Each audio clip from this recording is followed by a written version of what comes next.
the big brand VCs that everyone's heard of are losing money to inflation.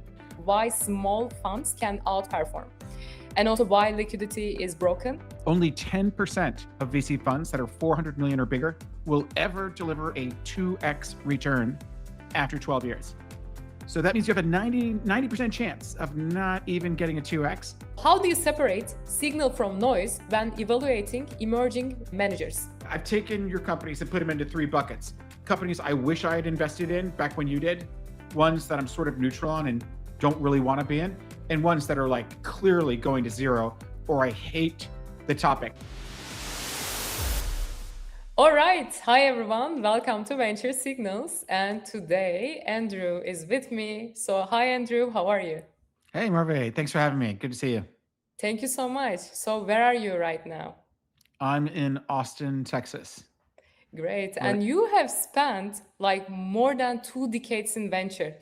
But what makes your perspective especially interesting is you focus less on the surface narrative of startups and more of the mechanics of capital itself after I talk with you. So through like 7BC, you built a model around an emerging managers, co-investments, and secondaries. You have a strong view on why small funds can outperform and also why liquidity is broken and what AI is going to mean not just for startups, but also careers and capital markets. So let's get started. Why do small funds outperform large funds? Yeah. Well, first of all, this is just the fact. So, I mean, if you don't agree with this, that's like saying I'm a flat earther. You're wrong. The earth is round, and smaller funds deliver more cash back to their LPs than large funds. Calvin Foundation, it's just historical data over the last 30 years that a fund that's larger than $400 million in size, so maybe they raise a 500 or billion or multi-billion dollar fund every 2 or 3 years. Those funds, only 10% of VC funds that are 400 million or bigger will ever deliver a 2x return after 12 years. So that means you have a 90% chance of not even getting a 2x. And I would argue that if you're illiquid, there should be a premium delivered to you for that lack of liquidity, that you can't just sell your Microsoft stock and spend it on something else as you need it. Whereas the smaller funds, and we have just like an explosion of emerging managers that have $5 million, $12 million. I mean, there's a lot of guys running out with a 2 million fund, which is not that interesting to us. But the smaller funds that are kind of in that sub 50 million, sub 100 million range, or even sub 150, I think they deploy their money at an earlier valuation than the big funds. So if you've got if you and I were 50-50 partners on a $1 billion fund, even if we were funding the seed round and late seed and series A of repeat founders that already know us, that would only be a small percentage of the capital. Most of the capital would be in these 25, 50 million, 75 million checks when the valuation is not that far from the exit. So the delta between entry point and exit is not that big. And then you've got these publicly traded hedge funds that are crossing over into Anthropic and OpenAI and privates, and they're used to investing in publicly traded only. They're crossing over and saying, look, I don't care if I'm overpaying. I'm price insensitive. I'm willing to pay above what it could be M&A acquired for today or listed on the stock exchange, because eventually it'll grow into the valuation. So I'm going to pay more than it's worth.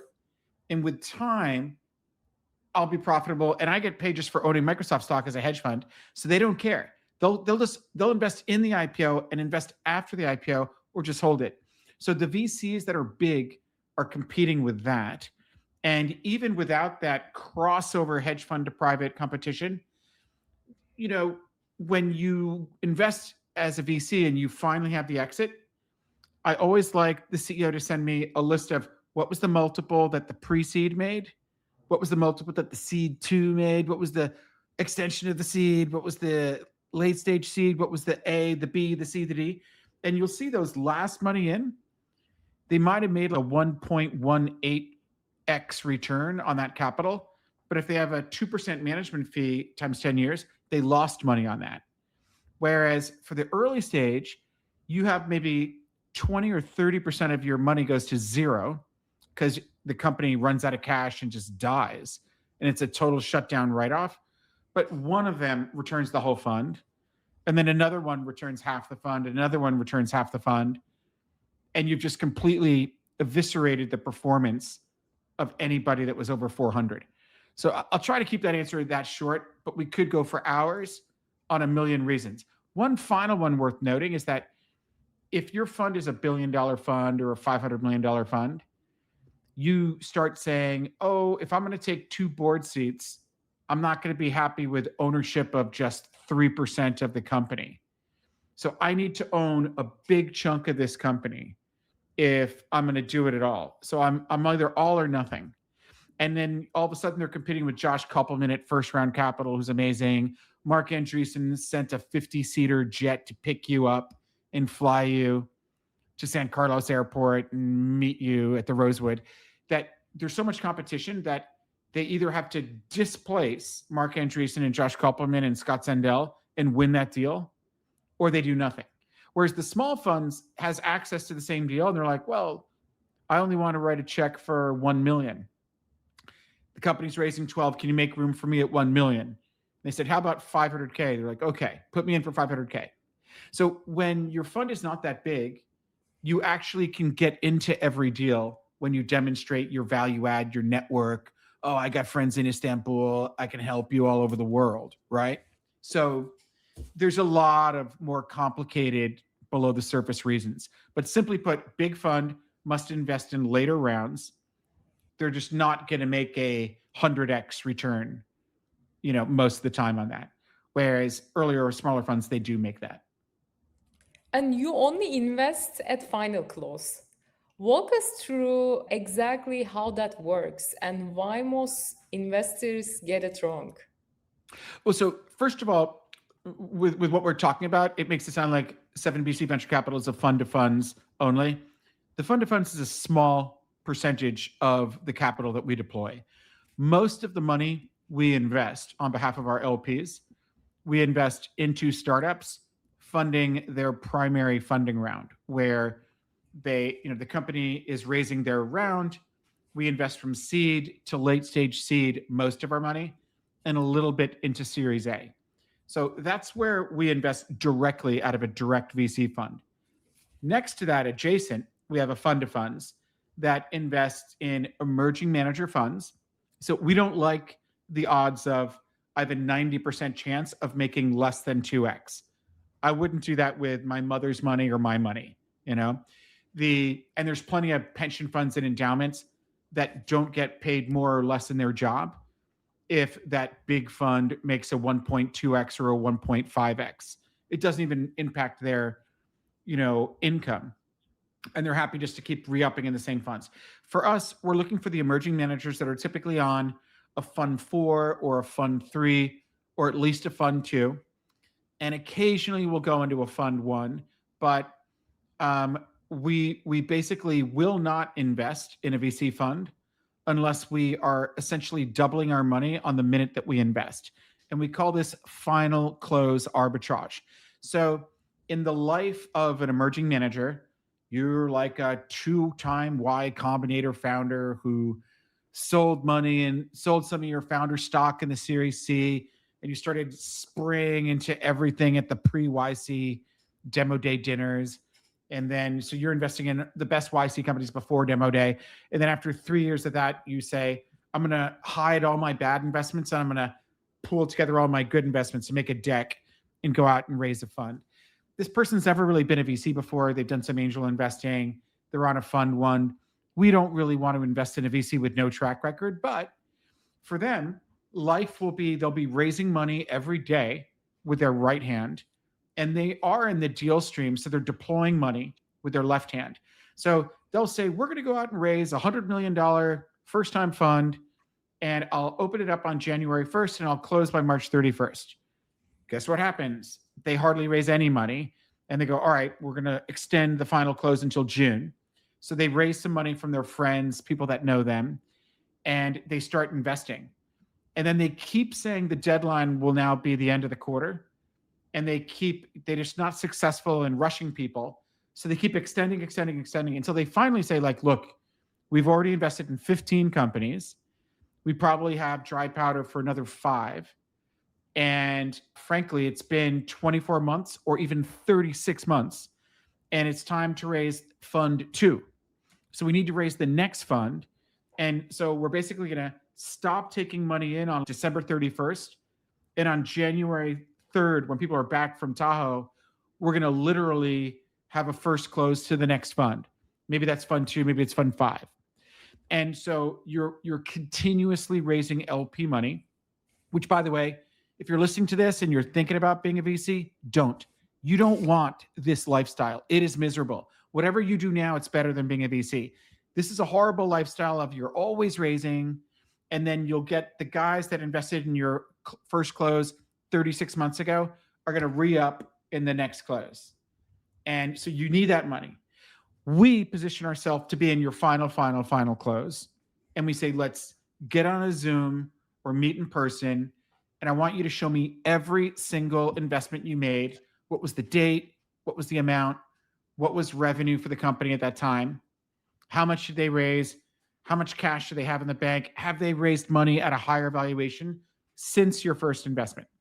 So this is what we want to see. So if they've made 15 investments, we do more work to invest in a fund than we do to invest in a startup, because we got to go through every single startup and we look at what is ARR, annual recurring revenue now, how much cash, how fundable is this thing? And I feel pretty qualified to say how fundable any of this 15 are. What we expect to see is one of them already ran out of money. And so if they invested, say, 500K, the fair market value in this column in the Excel spreadsheet is zero. So we're like, okay, they're losing money on that. But don't worry, because they put in 500K to this one at a 20 million valuation. And now the company raised at 125 million valuation. So it's how many shares do they own? What was the price per share they paid?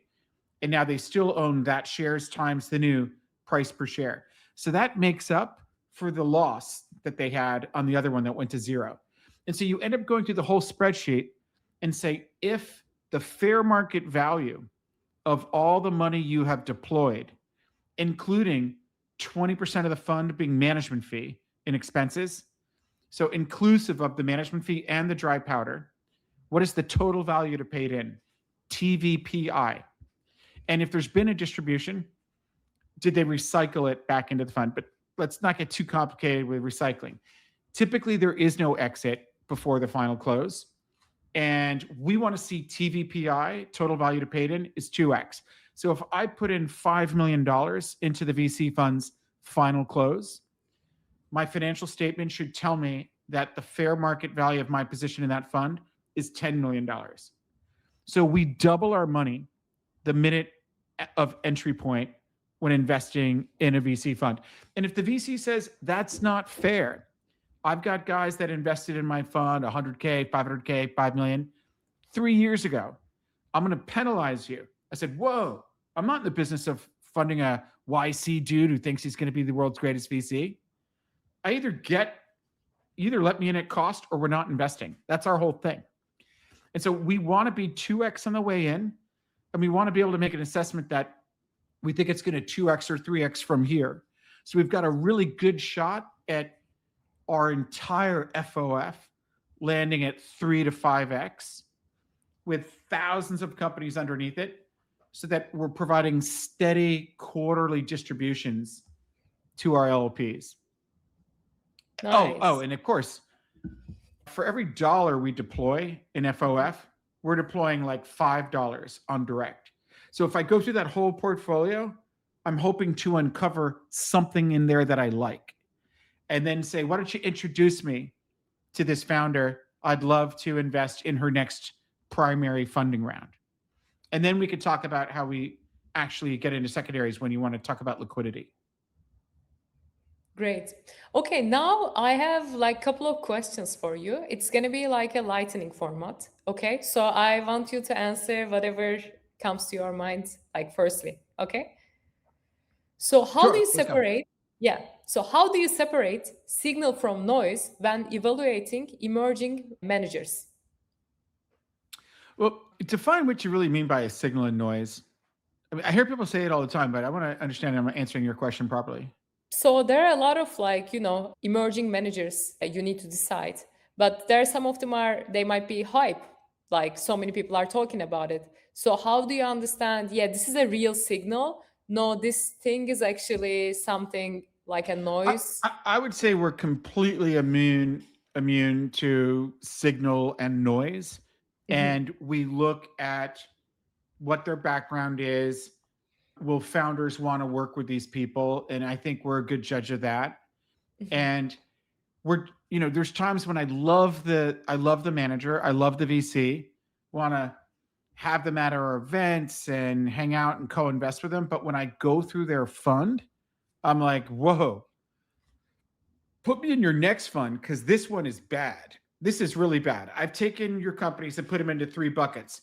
Companies I wish I had invested in back when you did, ones that I'm sort of neutral on and don't really want to be in, and ones that are like clearly going to zero or I hate the topic. Like you got a baby size fund and these things need, you know, deep pocket investors. You're going to get wiped out on all of them.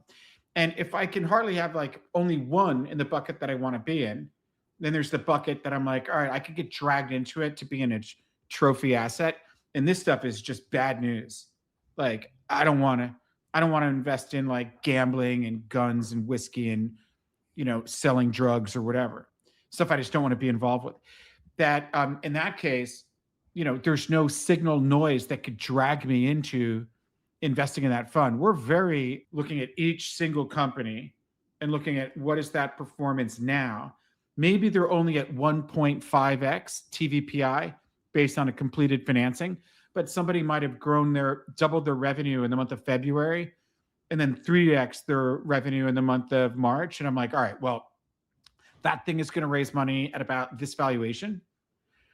And this fund could even sell 25% of their position into that next funding round and return the whole fund back. And I can have a conversation with the GP of saying, look, how much you invest in this company at a 6 million valuation, then they raise it 300, then they raise it 600 million. How much have you sold? The guy's like, well, nothing. I'm like, all right, you are a child and an idiot. You should be selling shares. And when you go to all those people that knew you, that funded you in the fund one, return all the money to them by selling 10 or 25% of your position or 50. And then it'll be really easy to get spousal approval and all these husband and wife teams will re-up in your next fund. So the way we separate signal from noise, I suppose, is going through the entire portfolio and saying, sorry, we're not going to do it, but I like these three deals. Intro us, we'll go direct. And when you get to your next fund, we want to be in the final close again. And hopefully you don't repeat all these mistakes in your fund two or your fund four that you did on this fund, because this fund looks bad. I promise a shorter answer next time. No worries. Yeah, no worries. So you have been thinking personally about what AI means for the next generation. What jobs or skills sets do you think most at risk? And which ones are going to become more valuable from your perspective? It's funny. I mean, I really feel bad for the generation of people that are coming, even interns. I have interns that are costing me more time on what they're doing for us than us just doing it with Claude kind of stuff. So, like, I don't even want to hire some of these people when it's free. And you really need to invest in a new employee that's a young person and be ready to be not just paying them money, but losing a lot of time. So you can be, if you measure how much time you're depositing into the ATM with them and how much time are you withdrawing that they're saving us on time because they're doing some work. I feel like I'm unprofitable for at least a year right now because of AI. Whereas in the past, I would be like, hey, do this painful menial task for me. And I'm like, oh, it's great to have smart little Stanford people doing this for me. Now I ask them to do something and I'm like, you know what? Just forget it. I'm just gonna do it all myself. Like I'm using AI and there's kind of like to some extent, I only want to be working with people that have experience in a network. And they're like, well, why don't we do it this way? I'm like, brilliant, so smart. I'm not getting that from the freshly minted Stanford MBA, and I'm not getting it from that undergraduate either. So So, it's a tough time. so do you think like business schools and MBA programs are adapting fast enough what AI is about to change, or they are Not at all. still? Not at all. In fact, I'm planning on. I've got 17-year-old twin boys, and for like a summer project, I was thinking of like getting them involved on setting up like a series of podcasts with VCs, investment bankers, lawyers, people that are in the ecosystem, giving advice to high school high school kids, undergrads, and master's degree like MBA types on how can they survive and thrive in a world heavily impacted by AI. And I think the short answer is they need to be better at using AI than the company where they're interning at or seeking to get a job at.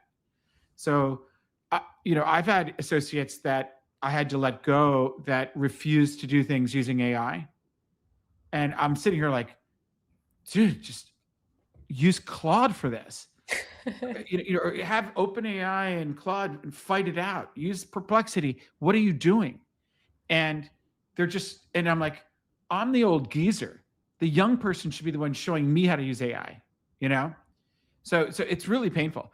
I think it's really hard to see where are these people going to get their first 5 years experience when they've become somewhat of a unprofitable liability in these first 5 years. And being such an entrepreneur myself, I'm almost like, well, maybe what they should do is start companies kind of like Teal Fellow, you know, do that to get enough experience so that you actually bring value to it.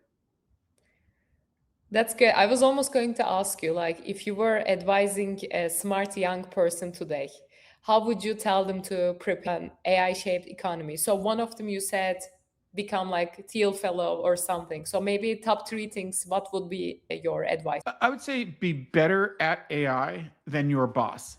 Be better at AI than all of your peers. And the person who is really naturally, natively curious of saying, I want to be a superhuman and harness, this is internet search with intelligence, with access to all of our proprietary data and all this other stuff, and just be that leader. There's going to be a place in every organization, whether it's a large corporate consulting, startups, government, healthcare, whatever, for the person who's really the best at AI for the person above them, next to them, and below them. And the short lightning answer to your other question is that people setting the curriculum at high school, undergrad, and MBA are dead and asleep at the wheel and should all be fired. I can't get my boys are in entrepreneurship class here in Austin, and it's their favorite course. And the teacher should say every project has to be native AI. Like literally, it should all be native AI. Don't even waste your time on the lemonade stand. It's native AI or die. I went to my reunion for my MBA at Georgetown, and I, had lunch with the dean and said, "How have you changed the curriculum because of AI?" And he was completely defensive, saying, "AI will never replace the stuff we've been teaching for 30 years or 150 years." And I was like, "Wrong answer." Total wrong answer. So I think that nobody at the, I'm seeing, first of all, the whole curriculum was bad to begin with. Like how many hours should kids be on photosynthesis? It's ridiculous. and not a single hour on showing them how to use different AI and all this other stuff. I mean, is so stupid. I'd like to see high school train people to not go to college and be massively innovation economy, zero debt, go straight into have a one person business and blah, blah, blah. That's what they should be teaching as a track. It's not like vocational school. I didn't go to college. I'm a mechanic and there's a cap on what I could make. Zuck never finished Harvard. Bill Gates never finished, you know. So they're all dead asleep at the wheel and they need radically to change their curriculums. And 5 years from now, what will people realize they fundamentally misunderstood about venture capital during this period? Mm, I think that it's still somehow not common knowledge that the big brand VCs that everyone's heard of are losing money to inflation. I think that they're like we talked about at the beginning of our session, that over 400 bad, under above 150 probably bad, below above 25, below 50 very likely to be in the 7x, 10x, 12x territory. No chance when they get much bigger. All that. I think that will become more common knowledge. I almost worry that, how many companies go to Y Combinator a year, and probably a third of them will get to a meaningful secondary for the founders, where they're going to bank like 10 million bucks, and they're probably young enough to want to invest like a million into the next batch of YC companies. So I think that we're seeing too many founders, when they come into some money in their pocket from a secondary or an exit, their first thought is, I want to be a VC, where their first thought should be, I want to learn from my mistakes. And my next company, I'm going to go the distance and IPO it like I'm Steve Jobs, and not do this quick flip to M&A that I did in the last one, because I'm secure. I don't need a parachute. I'm set for life. I'm going to be Mark Benioff with this next one. I would like to see more founders not become VCs and continue to be founders. So I think there's too many people entering the VC space, and that was part of my motivation to start a fund of funds, because there's a huge opportunity there. Almost no endowment, pension fund, insurance company, nobody's investing in them. They only get money from people that they know and friends of their friends, some single family office money. So I think there's an evolution of capital markets that's changing. I think another thing is that it's common knowledge to me, given my background, about secondaries.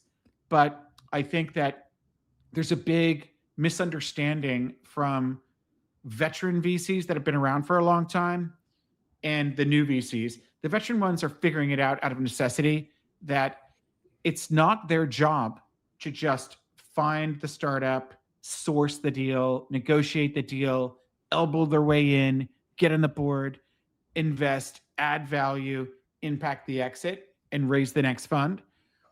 They don't understand that it's at the top of your job description is to sell shares on the secondary market and return cash to your LPs while this company is still privately held that you've invested in. Most VCs are sitting on their hands, having lunch with the CEO saying, did you ever think about meeting my investment banker friend about an IPO or M&A? What they should be doing is saying, well, we are up 8.5x. I think it's going to double in a year and then double again. Should I be selling? And the answer is yes. So I think what's going to be different 5 years from now, everybody is going to say, I invest as a VC into startups, in late seed, pre-seed, whatever. And when I see the company raising at a much bigger valuation, I'm going to sell 10%, 25, 50, maybe even 100% of my position on the secondary market to the new investors coming in. And I'm going to offer my LPs the option to take the cash distribution so they can get all their money back. And then they're just playing with house money once they got all their money back. Or option two, they can recycle their distribution into the special purpose vehicle, SPV, to ride that winner and not sell now. And then option three is recycle and actually put more money in. Maybe they want to invest in Anthropic at a 700 billion valuation, or if they can get it at 590, you know? Whereas other ones are like, hey, we were in Anthropic at 68 billion. Maybe we should be distributing some money. So some take that distribution, some just recycle. I don't want to sell at 900. And some say, recycle me, and here's another 5 million of my personal wealth, because I believe that this will be minimum 3 trillion company. This is a great deal at a trillion or whatever it is. So this is an evolution of the capital markets where startups can stay private much longer. And the distance of time from a seed VC fund to the final IPO or M&A is longer in time than the guy who's coming in right before the IPO. Ironically, remember we were saying these crossovers overpay and they have to wait for the company to grow into that valuation? Well, the early stage guy could return his whole fund, her whole fund, faster than the late stage fund, because if they're investing in an AI native portfolio, some of these companies are going to blow up revenue so fast that they're going to raise at much higher valuations very quickly. And they could sell 10%, 25, 50% and return the whole fund with either one or three of them. So I think it's a big deal that very few VCs and LPs have a good command and understanding of the evolution of our capital markets, that there is liquidity available for the VC that has skills in selling stock in a privately held company to another investor and return money faster. And when you can return all your money in 2 years and you go back to the same LP and say, invest in my next fund, and we only sold 25 or 50%, we still own part of that Anthropic and it's going up. So they're all going to re-up in your next fund. And when you go to new LPs and say, invest in my new fund, even though you didn't do the last one, and I'm in the top 10% for my vintage on my DPI, my distributions paid in, how much have I returned? Better than 95% of all the other guys out there. That's attractive to a new LP you're meeting in New York or Singapore.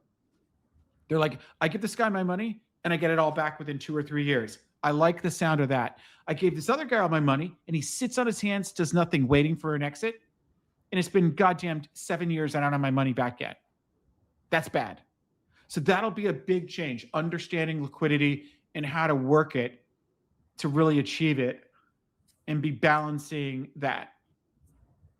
That's great. Yeah. So thank you so much, Andrew, for your time and all of your comments. I think it was a great one. Yeah. Thank you. Thanks for having me. Happy to do it anytime.